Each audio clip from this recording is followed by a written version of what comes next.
From WBAZ Radio, it's Interview with the Artist with Walker Vreeland. A little party never killed nobody, so we gon' dance until we drop. A little party never killed nobody. Right here, right now is all we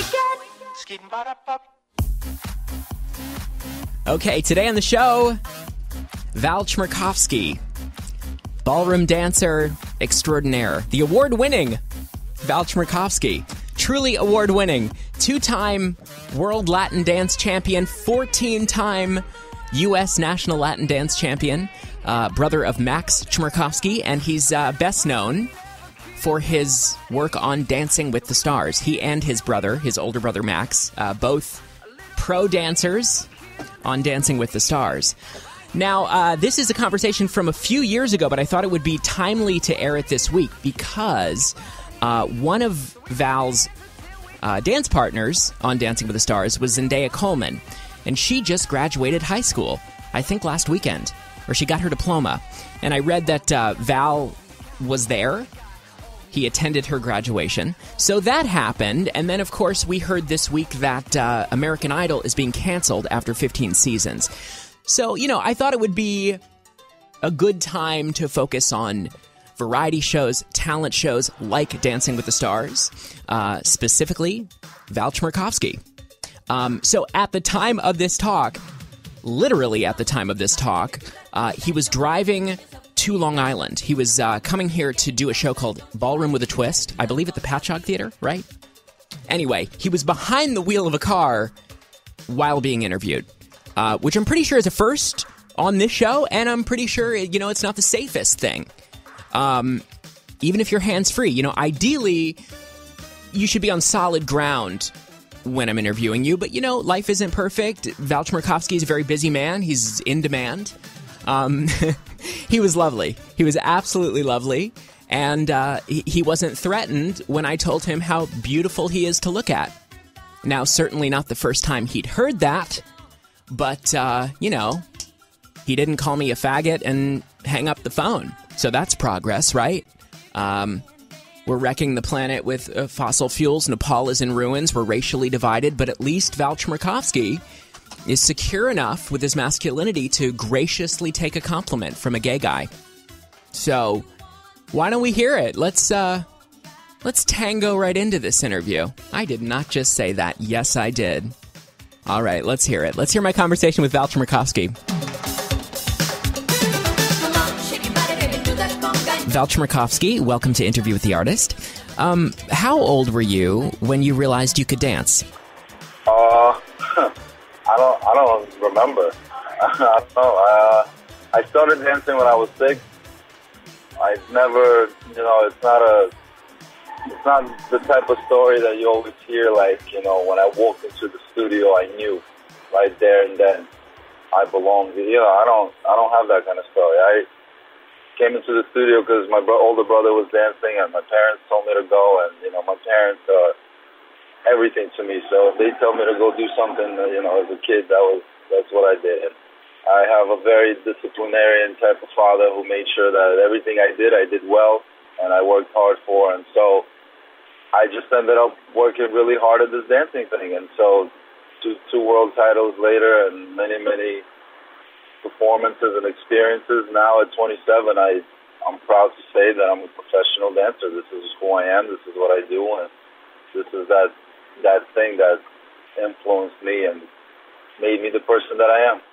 It sounds like you had a lot of support from your family growing up. How did other kids react to you as a young dancer? Well, you keep it to yourself. In Russian culture, for instance, ballroom dancing is a very respectable thing to do. For any man, for any, even the macho man. For us, it's a discipline, a sporting discipline, rather than so much of the creativity that goes with it. Obviously, it's very creative, but it's almost looked at as a sport. I never experienced any sort of difficulty talking about the fact that I'm a ballroom dancer, but as a 12-year-old kid growing up in Brooklyn, I guess you kind of keep it to yourself. But that's the thing, I grew up dancing, playing music, playing sports, doing well in school. I mean, all those things were a big part of my life. I aspired to do all of those things. That's the thing. To your previous question, I didn't think that I was going to be a dancer. I just danced. But as a kid growing up, you absolutely go through a lot of hard times, and that's why family is so important, that you have support from your family, you have support from your close friends, and everybody else. If I was ever made fun of being a dancer, you stand up for yourself. I never understood why would anybody have an issue with anybody dancing. I think it's so beautiful and so masculine. If anything, ballroom dancing is the most masculine thing you could do. I mean, you're dancing with a woman, with a girl. You learn all about chivalry, about manners. You learn how to treat a lady from when you're 8 years old. I don't think there's anything more important for a young man to experience, to understand how to conduct himself around a woman, the right way. So it was difficult, but you kept your shoes in your bag. You didn't need to talk about it. It was a don't ask, don't tell policy. Right. What do you think is the biggest misconception about ballroom dance? That it's about the steps. Mm-hmm. You can't get the steps. Forget the steps. The steps are secondary. It's about touch, feel, and inspire. So it's about the storytelling and the communication. Absolutely. One of the greatest, the genre of contemporary is something that, when it came along and I got introduced to it as a fan, just watching other people dance it, it really changed. I started incorporating a lot. I just started analyzing dancing differently. There's so much freedom in that. They literally took the discipline of ballet and melted it and threw it out. And it was not about how pretty you make your lines or how correct you make your lines and posture, but how genuine you make them. And a lot of times, a lot of the music, it's not so upright.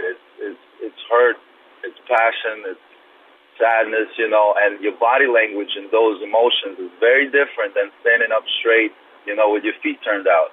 It's a different body language. It's a different reflection of that song. So that's why I love that genre. If you put your soul behind the step that you're doing or the line that you're hitting, it'll always be good. No matter how ugly it is, it'll always be good because it's honest and it's yours and you own it. And people are always going to connect to that in everything, in business, in art, in sales, and whatever. If you're honest, people sense that. So Val, most recently you partnered with Zendaya Coleman in season 16 of Dancing with the Stars, and you guys came in second. And before that, you partnered with Kelly Monaco. But you've also danced with Sherry Shepherd and Elisabetta Canales. Of all of these partners, who was your favorite, or who did you feel most connected to? That's difficult. That's difficult to answer because, all of those experiences were very different. The chemistry with all of them were very different. I'll go down the list. With Elisabetta, we lasted for 2 weeks, and it was my first season. I came in with a certain energy. She came in with a different energy, and so we didn't click.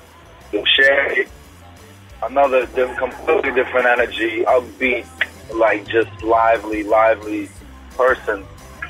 But we worked really hard. She worked really hard, but we didn't. Also, we got eliminated week 4, and we didn't get a chance to really develop, on the show. Until I got a chance to dance with Kelly, and her and I really bonded, and we had great chemistry. And she was going through some stuff in her life, and by default, I was there every day. So whether I wanted to or not, I was the shoulder to lean on, and I did want to. And that's, again, like I said, that's the best part about the show, is that you become family with these people. And so Kelly and I really hit it off, quote unquote, in that sense. And really indulged in the Dancing with the Stars experience and really went far, and it was amazing to see her grow as not only a dancer but kind of change a little bit as a person as well, and I've changed in the process as well. Mm-hmm. And then last season, I got Zendaya, and she's just a ray of sunshine. Looking at Zendaya, I really was a little hesitant by that. I mean, she's 16 years old, and I'm coming off of this season where I just finished doing a flamenco in my Speedos, so it was a little weird. I had to readjust, but Zendaya was a gold mine because she had incredible talent. She had just the most amazing attitude about things and a great work ethic. And that combination with my passion for seeing her succeed in the show, I think the results were pretty clear. We did well. She did well. She's incredible. I at first I was a little hesitant because, especially coming off a season like Kelly's, I mean, it was all about passion. It was all about man, woman, and the relationship between the two. And I mean, that's how I look at ballroom dance. That's what I prioritize in my dance. I think that's what sets us apart. If you don't tell a story between a man and a woman, if you don't rather connect with your partner and show the chemistry. If you don't have chemistry with your partner, you really don't have anything. Mm-hmm. Because ballroom dancers, I mean, if it's just about the speed and the arms and the coordination, well, you got ballerinas doing 10 times more difficult things. You got contemporary dancers doing incredibly difficult things. You got hip-hop dancers spinning on their heads. I mean, that's a little bit more difficult than rumble walks that we have to do. But what makes us different and what makes us special is that individually you could be an incredible dancer, but when you dance together with somebody else, that synergy, that relationship, I mean, that's stronger than any head flip, spin, any sort of jump, leap, than anything. Just a touch, a look, being on that same level of energy and performing together. I think that's the most powerful and the most beautiful thing about ballroom dancing.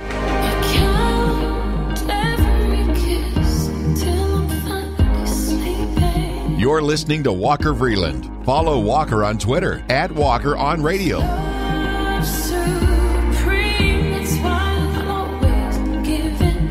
So I usually don't ask questions like this, and if it's too personal, just let me know.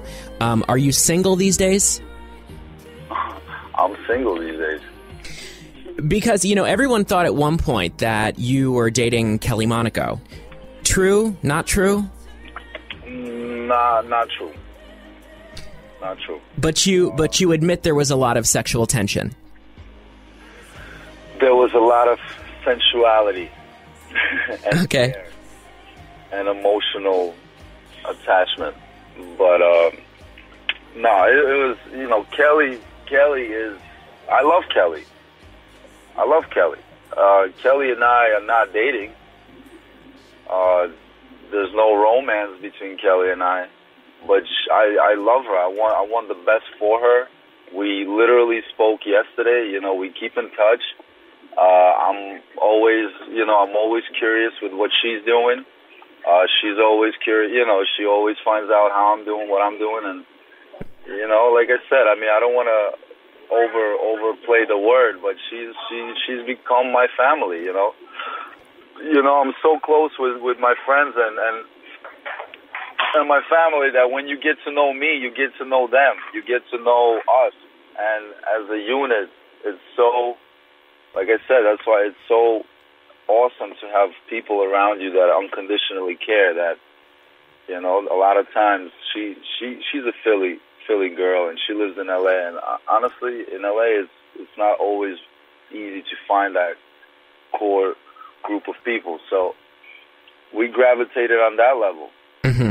She became great friends with all my friends, and we all became friends, And so, I don't know. I love Kelly very much, but no, we are not dating, and I'm not dating at the moment either. At one point, I saw you on a lot of TV shows talking about the fact that you're single, sort of letting the world know, here I am, I'm available. And I've even seen you on some talk shows. Like I saw you on Ricky Lake, and she had a professional matchmaker there to try to set you up with the perfect woman. So first of all, does that work ever? Going on those shows, having a matchmaker set you up, so to speak. I mean, has anything good ever come from that kind of a situation in your experience? I don't. First of all, no. I mean, I don't really get hitched by anybody. To be honest, I don't have a problem meeting women. I would not imagine that you do. To be completely honest, like I love Ricky. You know, that was my first season, and we got, you know, she danced with Derek, but we really got close, and we became great friends. And so when she started up her show again, she reached out to me for an idea, and you know, she had producers reach out to me, and hey, let's do it. I'm like, all right, well, this is fun. I mean, listen, all of this, first of all, I wanted to support Ricky and just be on her show, and I just wanted to see her again. But secondly, this is all new to me. You know, I don't know what I'm doing. Like, I have a chance to be on Ricky Lake's show and you know, and do this whole dating game thing. Like, I've grown up watching that kind of stuff. You know what I'm saying? Sure. I would love to do that. Why would I ever turn that down? Right. For me, honestly, I wasn't looking for love on Ricky Lake's show. I was just looking for an experience. You know? Right. A pinch me moment, like this is really happening. I'm on the Ricky Lake show, getting hitched with 3 ladies. So that was that. But in general, there were situations where friends of a friend, oh, I got this girl, and you know, there was, I guess, that kind of matchmaking thing happening. And honestly, that never worked out. Didn't work out. Well, women love you. And you know, you're the ideal bachelor. You know, you're multi-talented, you're a professional dancer, and you're beautiful to look at. I mean, when I told my female friends that I was going to be interviewing you, I mean, literally the first thing that they said was, "Oh, is he going to be shirtless?" And I was like, "It's a phone interview." So we could have done FaceTime. You know? Right. Well, next time. But I wanted to ask you this. You're doing this show, Ballroom with a Twist. Is it nice to get a break from competition? Yeah. Yes. It's great. It's great. To be honest, the only reason why I'm doing this show is, well, not the only reason, but there's a few reasons why I'm doing the show. Number one is the fact that I get to share the stage with majority of my friends. I mean, I have a lot of friends on set. They've been doing the show for some time. They've been touring with the show, and they've asked me to join. And being able to perform in New York, being able to perform on stage, and then being able to perform with my friends, man, I don't think there's anything better. So there you go. I just imagine it must be a nice break to, you know, go on the road with a show with set choreography. It stays the same every night. You know exactly what you're going to do. You don't have judges judging. And I wanted to hear what you think about the mentality of competition dancing versus the mentality of dancing for a show. You know, does competition dancing require a different mindset going into it, knowing that you're being judged and the objective is to win? I mean, yeah, definitely different. But I think also there's a lot of similarity. And I just think judging, when you say judging, I think you're judged all the time. I mean, on stage, there's people in the audience looking at you. So they're judging you. It's true. They're judging how good you are. Your fellow dancers on the side, any eyes that is looking at you, including your own, is judging what you're doing. I get stressed out on Dancing with the Stars, not because the judges think, or what the judges are going to say. I get stressed out because I have a certain standard, a certain goal that I want to accomplish for myself and for my partner. And if I do get nervous, I'm nervous about achieving that, making sure that we live up to our own expectations. The judging part is secondary. You know, that's just what's going to happen. But to answer your question, the difference, I feel like when you're not thinking about the judging and you don't have that competition element, like you're not up against somebody else. Like your art is not going to be in second place to anybody else. Mm-hmm. Your art is just there to be showcased. I think when that's the scenario, you're much more focused on digging deep inside to find what it is and develop internally almost, you know, and then the external will be a representation of your emotion, of how deep you are as a dancer, how, you know what I mean? Like you reach in. Mm-hmm. I feel like when there's competition, it's much more out. You're reaching out, you're trying to impress the judge, impress this, impress that one, impress this one. You're trying to, you know, you're focused on your competition. You're looking at what he does and what she does, and you try to, you know, do it better. It's a different approach. And I think it's a great approach. You got to be competitive. It's all competition, but there's always got to be a balance. You know, you can't just focus on that because that's going to stun your growth creatively.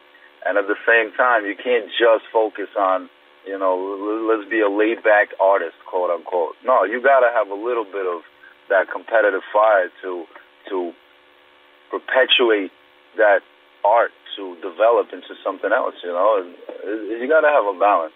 It does feel good not to be compared, but to rather just be appreciated.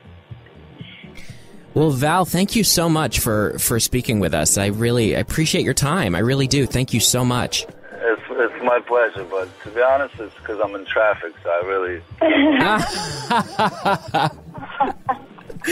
Well, you know, it was awesome. Next time we'll just set up the same scenario. We'll just put you in traffic and have you call in. Or it was great talking to you. Yeah, you too. And maybe next time you can come in person. Not shirtless. I just mean like... All right, let's do it. In person. Thank you so much, Val. Thank you.